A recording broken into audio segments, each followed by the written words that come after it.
Welcome to Study Neuro. Today we'll cover a step-by-step bedside exam of cranial nerves 1, 2, 3, 4, and 6. These nerves control smell, vision, and eye movements, and are often affected by stroke, raised intracranial pressure, brainstem lesions, and head trauma. By the end, you'll know their key functions, spot common deficits, and apply this at the bedside for precise neurological assessment. For more in-depth lectures, updates, and clinical tips, follow us at youtube.com/studyneuro. The first cranial nerve is the olfactory nerve, which mediates the sense of smell. At the bedside, the examination is performed by testing each nostril separately. A familiar, non-irritating scent, such as an alcohol wipe, is used, and the patient is asked to keep their eyes closed while identifying the smell. With normal olfactory function, the patient should correctly recognize the odor. Clinically, loss of smell is most commonly associated with ear, nose, and throat conditions, including nasal congestion and sinus disease. As a result, cranial nerve 1 is less helpful for precise neurological localization, although it may be involved in frontal base lesions and early neurodegenerative disorders. Cranial nerve 2, the optic nerve, is responsible for vision. It mediates visual acuity, visual fields, and pupillary responses, and provides the afferent input for the pupillary light reflex. Examining this nerve also allows us to assess the integrity of the retina and optic nerve. At the bedside, we start by testing visual acuity, assessing both near and distance vision. It's important to ensure the patient is using corrective lenses if needed. For near vision, cards should be held at about 14 inches, while a Snellen chart for distance vision is positioned at 20 feet or 6 meters. Next, we evaluate the pupillary light reflex, checking both direct and consensual responses. Fundoscopy follows, where we examine the optic disc margins, the cup-to-disc ratio, and the retinal vessels. Visual fields are assessed using confrontation testing in all quadrants.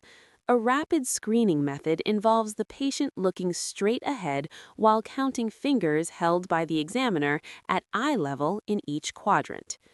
In a normal examination, the patient will have clear near and distance vision, pupils that respond promptly to light, a fundus with sharp disc margins and a normal cup-to-disc ratio, and full visual fields in all quadrants. Clinically, this assessment is extremely useful for localization. Visual field defects, such as quadrantopia, suggest post-chiasmal lesions. Accurate testing distance is essential because using the wrong distance can give falsely normal results.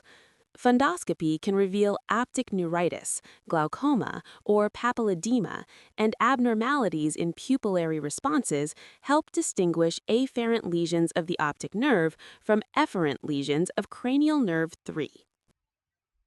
Cranial nerves 3, 4, and 6 work together as the oculomotor complex to control eye movements and coordinated gaze. Cranial nerve 3 also plays a key role in eyelid elevation and accommodation, making these nerves essential for binocular vision and accurate visual tracking. Examination begins with simple inspection.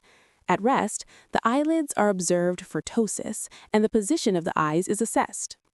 Eye movements are then tested, ideally using an H pattern, which allows assessment of each extraocular muscle individually.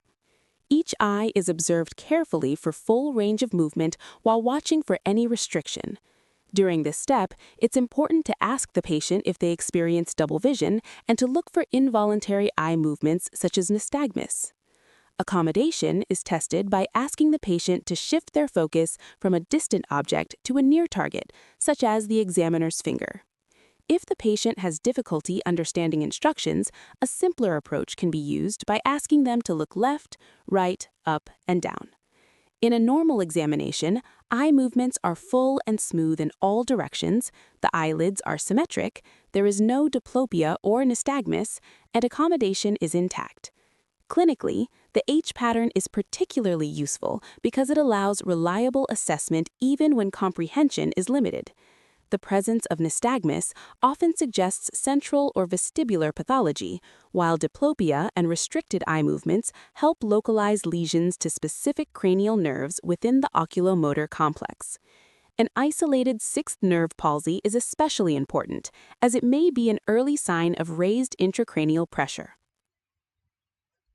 Cranial nerves 1, 2, 3, 4, and 6 control smell, vision, and eye movements.